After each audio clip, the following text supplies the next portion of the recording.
A propósito de la fecha, ¿no es cierto?, a conmemorar y todo este mes del mar. Bueno, ustedes lo han advertido, ¿no es cierto?, está nuestro amigo ingeniero comercial, docente, empresario, artista, ex convencional constitucional y actual comentarista y pedagogo, digamos, de esta segunda etapa que está avanzando, absolutamente. Sí, exactamente. Estamos a puertas de conocer un texto que va a ser el anteproyecto que le va a pasar el comité de expertos, queridas amigas y amigos, al Consejo, a los consejeros constitucionales que salieron electos ahora recién, el 7 de mayo. Así que estamos muy expectantes a conocer, pero sí hay novedades. Primero, que contarle a la gente algunas fechas que son absolutamente importantes para que las manejen. Primero, el domingo, Jorge, este domingo, tiene que entregar cada una de las subcomisiones, recordamos que son 4 subcomisiones, que reúnen los distintos temas del texto constitucional. El domingo tienen que entregar el informe a la directiva, ¿cierto?, a la presidencia del Consejo Experto. Y a partir del día lunes se inicia un proceso que se llama la posibilidad de reponer enmiendas. Como ustedes saben, llegaron cerca de 900 enmiendas al texto que se presentó, al texto general aprobado, y por el Consejo de Expertos. Bueno, se le presentaron enmiendas, 900, algunas eran de forma, otras de fondo, bueno, y se ha caminado bastante al consenso, pero hay algunas normas que no quedaron en consenso, que no llegó a acuerdo. Entonces, como el domingo se entrega el informe, cada coordinador de subcomisión se lo entrega a la presidencia del Consejo Experto, y a partir del lunes pueden retomar, pueden volver a presentar las enmiendas. Y lo que se dice y lo que se escucha bastante es que van a ser muy pocas las enmiendas que perdieron en la comisión y que se quieran reponer en el pleno, son muy pocas, porque hay que considerar 2 elementos. Primero, que costó mucho llegar a acuerdos, ¿ya? Y el segundo elemento es que quienes van a estar en el Consejo Constituyente va a ser una derecha que va a tener una mayoría de 34 votos, y con 31 pueden hacer, entre comillas, ¿cierto?, lo que quieran. Por lo tanto, el texto va a caminar hacia un texto más conservador, ¿ya? Y por lo tanto, que quieran reponer alguna enmienda, van a tener, finalmente, en la práctica, en el realismo puro, van a ser rechazadas esas enmiendas que tiendan a ser más progresistas o que pasen a llevar los acuerdos que en este momento llegó el Consejo. Por lo tanto, el domingo se entrega ese informe, a partir del lunes pueden reponer enmiendas, cosa que se ve también, como te digo, bastante difícil, y entre el 23, es decir, entre el martes de la próxima semana y el 5 de junio, se van a hacer las votaciones, ¿ya? Las votaciones de cada uno de los articulados, ¿cierto?, de este texto general, para que el día 6 esté terminado todo el texto que trabajó durante este tiempo el Consejo Experto, y el 7, cuando sumen los 51 consejeros electos y ya ratificados, ¿cierto?, por el Tribunal Electoral, el Consejo Experto le va a entregar y le va a decir: aquí tiene el anteproyecto, discútanlo. Y ahí van a tener 40 días el Consejo para poder hacer todo un tema de discusión y presentar enmiendas también. 40 días los consejeros constitucionales. Ya, pero Chile es un Estado social de derecho, ¿no? Así es, pues vamos al detalle. Te cuento un poco el detalle, claro, todas las novedades. Mira, son bastantes, pero yo quise hacer una selección de lo que a mí me parece, por mi experiencia, que estuve en la convención anterior, me parece absolutamente relevante. Primero, ¿cierto?, se ratifica lo que estaba definitivamente en los 12 bordes, ¿ya? O sea, Chile es declarado como un Estado social y democrático de derecho, y por lo tanto... No había mucho margen tampoco para otra cosa. No había mucho margen, sí. Exactamente. Lo que sí se hizo una enmienda amistosa. ¿Qué significa una enmienda amistosa? Para que la gente lo sepa, es cuando hay un texto que uno podría agregarle algo mejor, pero como no se presentó como enmienda, entonces ya se habla enmienda amistosa, es decir, todos los miembros de la comisión estaban de acuerdo de poder mejorar ese texto en el trabajo mismo, y ahí se incorporó en esta enmienda amistosa el concepto de la dignidad. Amistosa en buena onda, digamos. Exactamente, en buena onda. Y se declaró como la dignidad humana es inviolable y la base del derecho y de la justicia. Las personas nacen libres e iguales en dignidad y derecho, y su respeto y garantía es el primer deber de la comunidad política y de su forma jurídica de organización. Tremendamente relevante, ¿cierto?, haber constitucionalizado este concepto, y más aún, ¿cierto?, en el inicio del texto constitucional.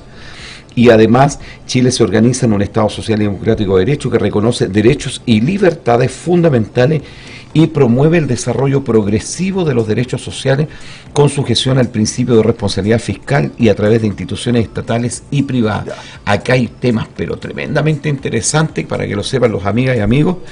En este puro párrafo, párrafo de este artículo, dice: Chile, ¿cierto?, promueve el desarrollo progresivo. Es decir, uno no podría demandar al Estado diciéndole el día de mañana: usted no me ha dado una casa. ¿Ah? ¿Por qué? Porque esto es un desarrollo progresivo y además involucra un concepto que es tremendamente importante, que es el principio de la responsabilidad fiscal.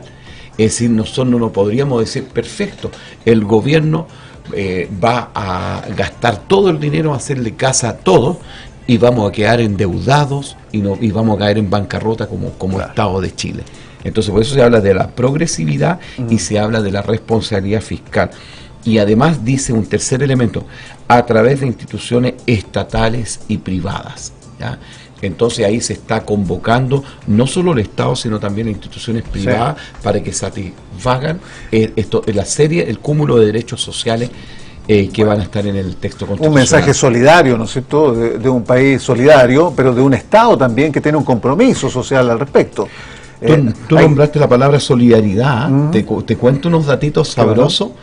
Si tú comparas el texto general que propuso el Consejo de Expertos y el texto rechazado, te voy a dar, mira, algunos datitos sabrosos. En el texto rechazado se habló 79 veces la palabra pueblo. En este texto, 5. La palabra indígena se nombró 78 veces en el texto rechazado. En este texto, 2 veces. La palabra solidaridad se nombró 16 veces, en este texto 5 veces. Bien común, 2 veces en el texto anterior, en este texto 3 veces, una más. Dignidad se nombró 7 veces y en este nuevo texto 5 veces. Sexuales, a propósito de los derechos sexuales y reproductivos, en el texto rechazado 10 veces, en este texto 0. Mira, la palabra derechos 220 veces en el texto rechazado, 37 veces en este texto. Artículos, la cantidad de artículos del texto rechazado, para que lo recuerde la gente, eran 388. En este texto general, 192. Es decir, definitivamente hay una mirada minimalista de entender este proceso. Esa es la lectura, entonces. Exactamente. Y los números te lo dicen. De cuántas veces se fueron planteando estos conceptos. Ahora, como yo hablé del tema de los pueblos indígenas, también es muy importante mencionarlo, cómo quedó. Yo les decía que en este texto la palabra indígena solamente aparece 2 veces. Y dice: se aprobó la norma que establece que la Constitución reconoce a los pueblos indígenas como parte de la nación, es decir, no hay plurinacionalidad, como parte de la nación chilena, que es una e indivisible. El Estado respetará y promoverá sus derechos y su cultura. Y además el Estado reconoce y promueve el diálogo intercultural, es decir, reconocemos que hay distintas culturas, pero no hay ninguna posibilidad que se reconozca que hay plurinacionalidad. Y otro, además, que la Constitución reconoce a los pueblos indígenas como parte de la nación chilena, dice, que es única e indivisible, y el Estado respetará y promoverá sus derechos individuales y colectivos. Capítulos pasados, Jorge, si lo recuerdas, nosotros teníamos la duda si se iba a incorporar también el tema de los derechos colectivos o era solamente individual. Entonces quedó como individual y colectivo. Ese fue el acuerdo que tomó el Consejo de Expertos, es decir, se garantizan los derechos individuales y colectivos de los pueblos originarios, ¿ya? De los pueblos indígenas. Y además, cierto, con todo esto en el marco de garantizar el respeto a las leyes y los tratados internacionales ratificados por Chile y que se encuentran vigentes. Por lo tanto, se reconoce la interculturalidad, pero no plurinacionalidad. ¿Ya? Por otra parte, están prohibidas las asociaciones contrarias al orden público y a la seguridad del Estado, que también en el marco de toda esta polémica que ha habido de cómo debe enfrentarse el tema de la seguridad. Bueno, hay algunos elementos que se han ido consagrando en este texto que se va a proponer por parte de los expertos a los consejeros, a los 51 electos. Ya. Ahí va a ser caldo cultivo también ahí de discrepancias. ¿Eh? Claro, y aquí tengo otra discrepancia, por ejemplo, que ahora, porque no se sabe si esta enmienda la van a reponer, ¿cierto? Pasa Anastasia y Alexis Cortés, Magali Fuenzalía, Alejandra Kraus, Catalina Lago, etcétera, si la van a reponer o no. Yo creo que sí, pero no creo que le vaya a ser aprobada en el Pleno, que es la siguiente, cuando ellos plantean que debiera considerarse también la siguiente frase: los niños, niñas y adolescentes tienen derecho a vivir libres del temor a la violencia, a crecer en condiciones familiares que permitan el pleno y armónico desarrollo de su personalidad. Esa indicación, esa enmienda fue rechazada en la subcomisión y ellos tienen la posibilidad de presentarla nuevamente al Pleno. Yo creo que va a ser rechazada porque, fíjate bien, que permitan el pleno y armónico desarrollo de su personalidad. O sea, es un concepto tremendamente subjetivo. O sea, ¿y cómo se va determinando la personalidad? ¿La va determinando la sociedad? ¿La va determinando la familia? Entonces, y la personalidad hacia dónde puede ir orientada. Entonces, es un concepto que la subcomisión lo rechazó. Ahí se pueden tomar harto tiempo ahí en ponerse de acuerdo en eso. Exactamente, y por eso que dijeron mejor lo sacamos, sí, claro. Esto no va, y como en democracia, lo que nos gusta se vota, y el que pierde, pierde, y el que gana, gana. Y el que gana entonces tiene derecho a establecer en el texto. Respecto al tema, otra novedad, Jorge, del Poder Judicial que también me parece relevante y lo anoté para compartirla, es lo siguiente. Respecto a lo que es la gobernanza, dice, se establece la existencia, ojo acá, de órganos autónomos encargados de los nombramientos de sus integrantes, el ejercicio de las facultades disciplinarias, la formación y el perfeccionamiento de jueces y funcionarios, así como la gestión y administración del Poder Judicial. Existirá un órgano por cada uno de estos temas. Ahora, esto implica separar las funciones, lo que es muy relevante este punto, porque los jueces en este momento están resolviendo casos, están fallando, como le corresponde a los tribunales, y toda la labor administrativa, además, nombramiento, designaciones, traslado, etcétera. Entonces, tienen muchas funciones. Lo que se quiere hacer, entonces, es sacar ciertas funciones respecto al tema de la gobernanza, como yo hablaba, el tema de los nombramientos, porque cuando yo, Jorge, me tocó ser convencional, por la ley del lobby me pidieron varias reuniones, y una de las reuniones fue, cierto, la Asociación Nacional de Funcionarios ahí del Poder Judicial. Y una de las cosas que siempre ellos decían es que el juez de primera instancia tenía que estar en la buena con los ministros de la Corte de Apelaciones, y los ministros de la Corte de Apelaciones tienen que estar en la buena con los ministros de la Corte Suprema. ¿Para qué? Para justamente el día de mañana, cuando fueran nombrados, ¿cierto?, tuvieran más, digámoslo, pitutos internos. Más chance. Exacto. Entonces, ¿qué se hace ahora? Se establecen órganos autónomos, muy importante, de los nombramientos de sus integrantes, el ejercicio de las facultades disciplinarias, la formación y el perfeccionamiento de los funcionarios, así como la gestión y administración del Poder Judicial. Esto es tremendamente importante. Respecto al tema también, que ya como nos va pillando el tiempo, es increíble, ¿cierto? Tú mira, te hace falta el foco ahí, Claro, yo veo aquí la pantalla y veo al fondo, al final de la pantalla en el lado derecho, cómo voy en la hora. Y trato de ser como bien preciso. Es que es un profe. Tiene alma de profesor ahí, No, muy bien. Ha sido muy bonito la experiencia académica, de todas maneras. ¿Ya? Ahora, también quería nombrar, que es muy importante que lo sepa la gente, que se establece el mecanismo de participación, sí. Es decir, ¿cierto?, se establece que un grupo de personas que estén habilitadas para sufragar, equivalente al 4% del último padrón electoral, es decir, de la elección anterior, y que no sea superior al 6%, podrán, sí podrán presentar a cualquiera de las ramas del Congreso, es decir, sea Cámara de Diputados o Senado, una iniciativa popular de ley para su tramitación legislativa. Es decir, si se aprueba este texto a partir de la entrada en vigencia, la gente, como en algunos países desarrollados, sí vamos a poder proponer leyes al Congreso que sean discutidas teniendo entre el 4 y el 6% del padrón electoral. Ya, que no es malo, por súper bueno, claro, por porque generar participación, porque puede haber una temática nacional y el Congreso no lo está discutiendo, o hay un proyecto. Bueno, los ciudadanos hagamos, con derecho a sufragio, un proyecto de ley y lo presentamos para que lo discuta. Y además, no solo eso, sino que también se establece que las personas habilitadas también para sufragar, y en este caso equivalente al 3%, podrán presentar ante el servicio electoral, una iniciativa de derogación total o parcial de la ley. Es decir, si nosotros consideramos que una ley es injusta, que está haciendo daño para el desarrollo de la ciudadanía, de la nación, del Estado, del país, una determinada generación, un determinado grupo etario, etcétera, se podrá presentar al servicio electoral dentro de los 60 días siguientes de su publicación.